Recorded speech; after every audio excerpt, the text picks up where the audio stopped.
Film release हुई थी, film Harishchandra, वो भी गूंगी पिक्चर। उसके बाद में गूंगी पिक्चर फ्लॉप हो गई तो दूसरी पिक्चर पहली रिलीज हुई आवाज में, फिल्म आलम आरा। फिल्म आलम आरा तो आपने पुराने गाने की बात की तो सुन लीजिएगा, जो लाइन सुनिएगा आलम आरा से। अच्छा साहब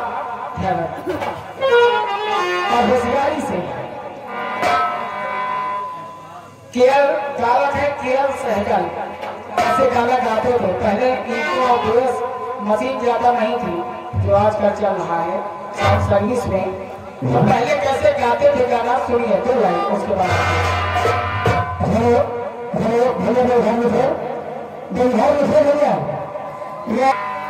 केरल सहगल की आवाज में तो लाइन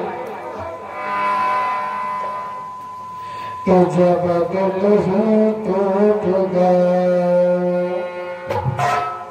जब दिल ही टूट गए, हम जी कर क्या करेंगे, हम जी कर क्या करेंगे, जब दिल ही टूट गए।